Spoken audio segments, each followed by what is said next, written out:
Assalamualaikum dan salam sejahtera kepada bangsa mekanika. Bila kawan-kawan tanya kereta apa yang saya paling suka drive secara agresif, bawa dalam track, main corner, main lap apa semua kan, pilihan saya since 2008-2009 ialah Civic FD2R. Sebab kereta tu bagi saya dia balance dari segenap segi. Bukan FK8 pun, saya memang suka FD2R. Sehinggalah kereta ni keluar.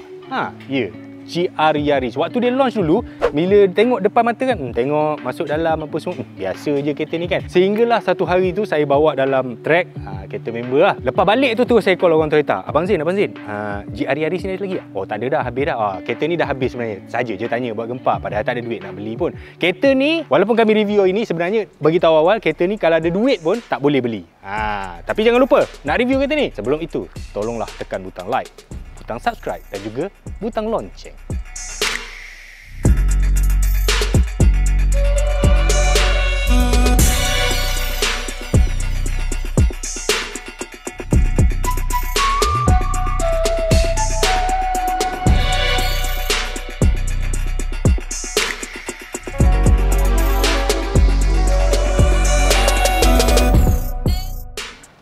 Kereta ni, kalau kita tengok sekali imbas, kita nampak kereta ni macam kereta biasa je ni. Alah, low spec, manual macam tu. Okey, tapi sebenarnya pembuatan kereta ini, GR Yaris ni sebenarnya banyak kisah di sebalik dia. Dengan itu, pada hari ini kita menjemput pengacara kita daripada Dakar, Encik Mujibur, untuk menceritakan tentang GR Yaris. Ya, terima kasih Encik KK.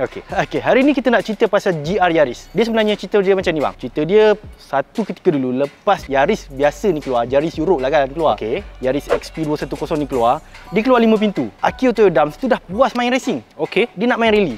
Dia kata kalau kereta 5 pintu buat masuk rally, tak sedap. Okey. Tak kompetitif. Sekejap Yaris untuk generasi ni dia ada dua model tau. Betul. Kena tahu. Satu Yaris Europe XP210. satu Yaris Malaysia, Yaris Janani 150. untuk pasaran Asia Tenggara tu. Kena bezakan. Yang ini yang design dia dekat dengan Europe. Okey, sambung. Yaris ni dia pakai platform TNGA AB. Tapi untuk GR Yaris, Akio Toyoda kata kita nak buat satu kereta yang kompetitif, nak masuk racing, tak boleh pakai 5 pintu. Okey. Kita kena buat baru. Dia pun panjat office FIA, jumpa bos FIA, minta kebenaran. Bos FIA kata, boleh buat homologation dengan syarat kau buat 2,500. Minimum untuk masuk dalam WRC kena ada homologasi. Maksudnya kereta yang sama berlumba, kereta yang sama juga dia kena jual dekat showroom. Dia kena jual 2,500 dalam masa unit. 12 bulan. Tapi Akio Toyoda kata tak payah 2,500, kita buat 25,000 tu. 25,000 lah. Vios pun laku. Daripada 25,000 tu bang, 128 unit masuk di Malaysia. Paling banyak di Asia Tenggara. Competition pack. Competition pack. Yang masuk kat Malaysia ni spek yang paling tinggi sekali. Spek paling tinggi. Lepas tu katanya dia nak buat kereta yang ada DNA Toyota tadi kita same. Dia macam ni bang. Benda ni, kereta ni dia satu projek yang sangat proud lah. Sebab dulu dia buat GR Supra, orang duk kutuk dia sebab dia kata itu kereta BMW. Lepas tu dia buat pula GR 86. Orang kata tu kereta Subaru. Aduh. Okeylah, dia kata tak apa, kita buat satu kereta yang betul-betul pure blood Toyota. Ini dah dia. Pure blood Toyota. GR Yaris.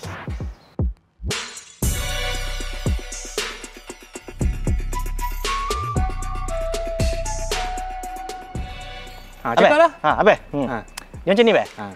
Dia yang berbeza yang utamanya dekat depan ni, bang. Abang tengok depan ni, bang. Abang tengok ada ducting ni, bang. So ducting ni bukan tipu-tipu, bang. Ni bukan yang kita tebuk-tebuk suka-suka ni, bang. Memang ada lubang ni. Ada, bang. Ini untuk ducting untuk cooling brake dia. Satu lagi ducting untuk cooling dia punya intercooler. Turbo. 1.6. Nanti kita cerita, bang. Okey. And then dia nak sama dengan kereta Yaris biasa. Lampu pun dia ambil lampu Yaris. Okay, next kita tepi lah, bang. Tepi. Okey.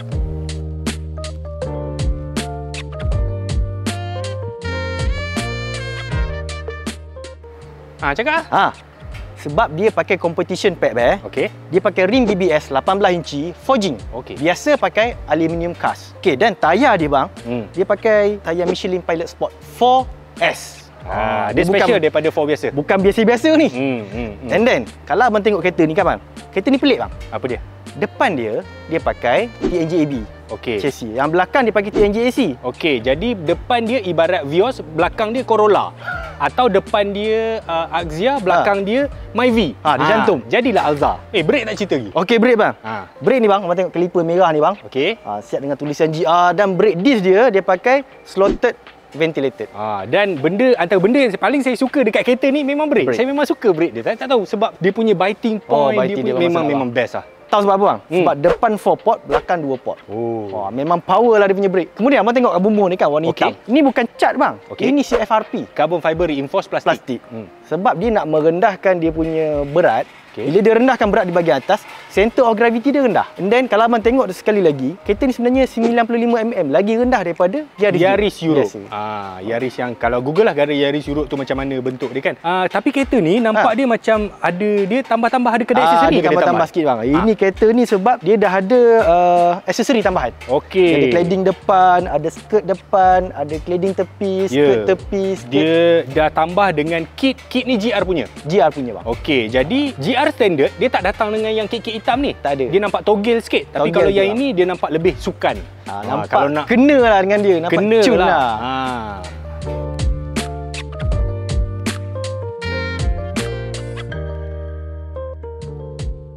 Bahagian yang saya paling suka dekat GR Yaris ni, tengok dekat belakang dia. Sebab dia atas dia kecil, bawah dia lebar. Dia macam Sirocco itu kan. Macam dia nampak begitu daripada belakang. Memang nampak garang. Memang nampak jahat lah bang. Nampak jahat sangat kereta ni daripada belakang. Apa nampak kat belakang? Ada ni bang. Vortex generator. Ini pun dia aksesori lah. Aksesori yang sekali dengan rear skirting ni bang. Jadi apron belakang ni memang dia built in dengan diffuser tu. Untuk lebih aerodinamik. Katanya bonet dia kecil Bonet dia 174 liter. Tapi saya bukan nak tunjuk ruang bonet ni. Kereta sport ni kita tak beli pun barang. Sebab kereta ni dia suspension dia sangat complicated. Belakang dia pakai TNGA AC, double wishbone. Jadi banyak sangat komponen bawah tu. Dan kena ingat kereta ni dia 4-wheel drive. Sebab tu dia kecil. Cuma saya nak tunjuk abang, bateri kat belakang. Abang tahu sebab apa dia bateri kat belakang? Sebab dia tiru masa saya pakai Evo dulu, saya letak bateri kat belakang. Sebab dia nak agihan berat yang lebih sekata. Begitu sekali dia punya detail. Betul bang. Abang tahu sebab apa dia pakai ni? Kenapa? Dia nak ringan. Lampu belakang dia pula sama macam lampu Yaris Europe. Sama sebiji. Senang cari spare part. Senang cari spare part.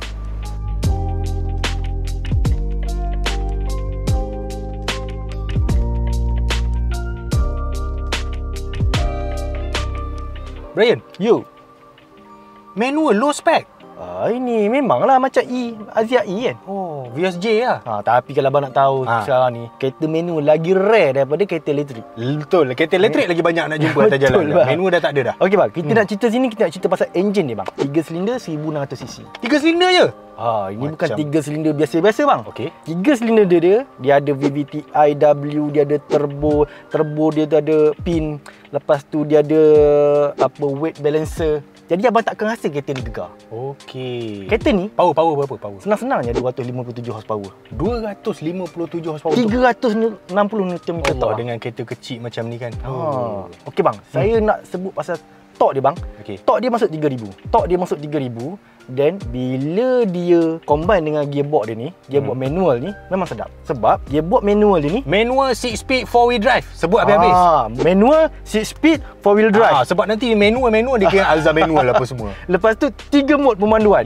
Sport, track, normal. LSD. Betul. Lepas tu gear manual ni dia short ratio. At any time kita masuk lagi mana pun RPM mesti 3000. Sebab dekat 3000 lah kita dapat maksimum torque. Memang cantik dia punya susunan gear tu bang. Ni Swiss IMT ni apa? IMT ni bang. Dia boleh meniru rev mesh. Intelligent manual transmission. So maknanya kalau kita on switch ni, kita tak perlu buat hill and toe lah. Dia akan tolong buat untuk kita. Jadi biasanya bila kita tekan clutch, kita akan lepaskan minyak. Betul. So RPM akan turun. So dia tak nak RPM tu turun masa kita tukar gear. Tekan je clutch, dia naik tadi. Dia naik dalam, contohnya dalam 3000 kan. Dia rev kan sampai 4500. Dia akan naik 1500. Tapi Alza saya buat RPM tu je biasanya. Saya tak perlu kan IMT apa semua ni. Okey bang, sebut pasal sport mode dia bang. Sport mode dia, kalau kita on sini, dia akan ubah depan 30, belakang 70. Dia punya power transfer tu.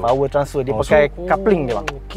So dia akan jadi lebih ke belakang lah Betul. Kalau abang nak main track, abang ubah kat track 50 depan 50 belakang. Wah, itu sangat ideal untuk sebuah kereta. Betul. Tapi kalau macam orang yang tak pandai bawa kereta macam saya, memang dah biasa bawa kereta biasa, saya guna normal je. 60 depan, 40 belakang. Pun dah sedap. Sedap juga. Abang tengok kat sini lagi, GR-WRC. Dihasilkan untuk FIA World Rally Championship. Bukan biasa-biasa. Tahu tak benda yang jarang ada pada kereta sport laju sekarang? Apa dia? Ni, tombol handbrake ni. Dia kereta sport dia kena macam ni. Okey. Ni satu fakta menarik berkenaan tombol ni bang. Apa dia? Abang boleh buat. Okey. Abang contohnya abang nak corner, nak tarik handbrake, lepas tu nak buat aksi drift lah. Yalah. Abang tarik, clutch akan lepas. Ini bukan biasa-biasa punya thinkingnya. Okey, lagi satu fakta menarik. Apa dia? Sebab kereta ni di-develop untuk homologasi WRC, handbrake dia nampak duduk belah mana? Kiri. Belah kiri. Dia bukan untuk right hand drive. Sama juga dengan signal dia. Ini bukan Vios yang biasa tau.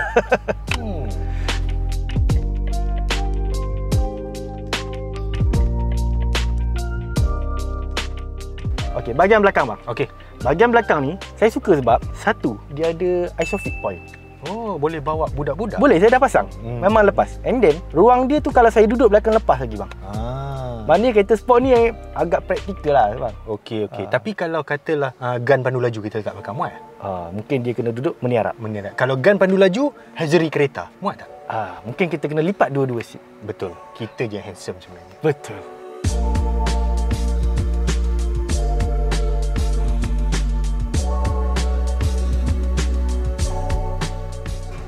Baik. Ya. Kursi kita mana? Abang perasan ambil. Dia pergi camping. Dia cuti hari ni? Dia cuti. Aduh, pemalas. Yalah, dia cuti, dia pergi camping. Kursi dia rembat. So, kita nak cerita apa ni? Kita cerita handling dia bang. Handling, bagi saya cerita dulu. Abang cerita. First time saya bawa kereta ni, first time lah. Masa member bagi dekat track kan. Masuk-masuk saya tekan clutch dia. Oi, biar betik clutch macam ni. Ini 3 lap, slip terus dia punya gearbox kan. Saya fikir macam tu. Tapi bila dah 2-3 kali bawa kan, wah, kereta ni memang bagi saya memang perfect. Kita nak late braking boleh, nak brake cepat boleh, tukar-tukar mood boleh. Betul. Memang sangat-sangat enjoy untuk driving dia. Jarang dah ada kereta macam ni dalam market pada hari ni. Contoh macam kita cakap lah A45 lah, RS3 apa semua. Kereta tu auto. Terlalu senang. Auto. Auto. Ini kita memang enjoy dengan kereta manual. Okey, abang pula cerita. Kereta ni bila dia manual ni bang, dengan dia punya steering dia tu, kita rasa kita ada connection bila kita bawa. So bila kita tekan clutch, masuk gear tu, first kita rasa dia punya gear tu solid. Mechanically memang rasa sedap. Bila kita ambil selekoh laju, kalau let's say saya banyak guna normal kan, almost neutral bang. Tak ada body roll, tak ada apa. Almost orang kata flat je saya guna. Magic bang. Magic. Kalau abang nak tahu, Toyota banyak buang duit untuk membuat kereta ni, sampai dia pernah cakap dia tak kisah sama ada kereta ni boleh untung ke tidak. Balik modal pun tak apa. Sebab membuat kereta macam ni, platform daripada kosong, enjin daripada kosong, memang sangat-sangat mahal. Apalagi dengan 25,000 unit je. Enjin ni pun dia dapat kebenaran untuk homologate dan jual. FIA bagi kebenaran. Baru dia dapat guna enjin ni bang. Kalau tak, memang enjin ni memang untuk spec racing. Cuma dia ditune balik. Betul lah, banyak duit Toyota ni. Banyak bang. Tapi nasib baiklah bos dia dapat Akio Toyoda. Betul bang. Lagi satu yang saya suka pasal kereta ni bang, selain daripada handling dia, braking dia bang. Braking ni memang sedap. Memang bila kita brake tu, kita rasa biting point dia tu memang masuk awal. Lagi satu dia punya handling je lah. Handling dia tu, orang kata, abang tengok ni kan, kereta ni nampak pendek kan? Betul? Short kereta wheelbase. benda, bila short wheelbase, bila kita lalu jalan tak rata, kita bawa laju, dia akan pitching. Betul. Dia main kat belakang. Dia suka berjoget. Dia joget macam ni. Itu yang membuatkan kita jadi penat, membuatkan kita susah untuk baca bila kita nak masuk corner. Betul. Yang ni, yang magicnya, dia tak ada pitching. Dia tak ada berjoget. Tak ada berjoget. So bila kita bawa laju tu kita steady. Dan kita boleh masuk selekoh panjang terus. Tak ada masalah. Derah tu bahaya. Derah. Bahaya tu. Sekali je. So, cerita-cerita kereta-kereta sedap apa semua. Kalau kita nak beli macam mana? Minta maaf memang tak ada jual dah. Tak ada jual dah. Kalau nak beli, kena beli Recon. Tapi beli Recon pun macam abang kita lah. Tak ada yang competition pack macam ni. Ya, sebab di Jepun sendiri harga dia dah 8 ke 10 million yen. Itu dekat 400 ke dalam 400 ribu lah. Tapi kalau masuk tag apa semua mana ni? Itu kalau competition pack. Kalau spek-spek yang bawah dia tu, yang bukan carbon roof apa semua, yang tak ada LSD apa semua tu, yang tu rendah sikit. Dia bukan macam FK8, dia memang ada satu spek je.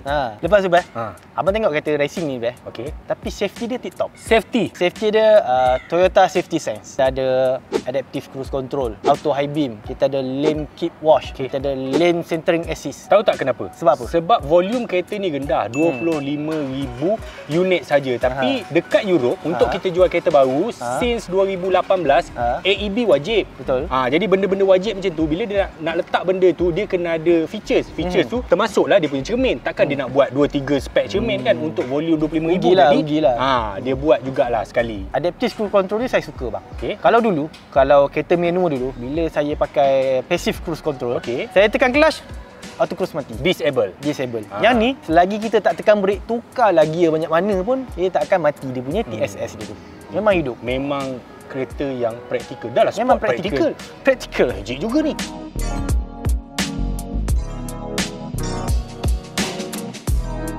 Lepas tu dah habis ke? Macam biasalah bang. Kita nak komen. Oh, ada lagi dia nak komplain. Okey, Mr. Komplain, silakan. Okey, walaupun kereta ni sedap, ada dua benda saya nak komen. Nombor satu, dia tak ada blind spot. So, bila tak ada blind spot, bila kita nak motor lalu, kita terpaksa jenguk sikit. Tailing sikit sebab tak ada blind spot monitor kan. Risau lah kan. Saya buat Alza okey. 12 tahun tak ada blind spot, okey je. Kita kena berhati-hati lah. Oh ya ke? Itu menjadikan kita lebih alert. Ini benda-benda blind spot ni menyebabkan kita alpa. Nombor dua, sebab dia tak ada blind spot juga, dia tak ada RTCA. RCTA. Dia cross traffic alert. Betul. Okey. Sebab bila kita parking masuk depan, kita nak reverse dengan cermin kecil, dengan susah nak tengok belakang. So bila kita reverse tu, kita kena dua kali lagi kena berhati-hati. Kau benda itu jangan komplain lah. Kereta sport memang macam tu. Lamborghini ada RCTA? Lamborghini buka pintu bang. Ferrari ada RCTA? Tak ada. Lebih kurang. Azhar ada RCTA? Tak ada. Azhar bagus dia apa? Azhar bagus dia. Azhar bagus dia.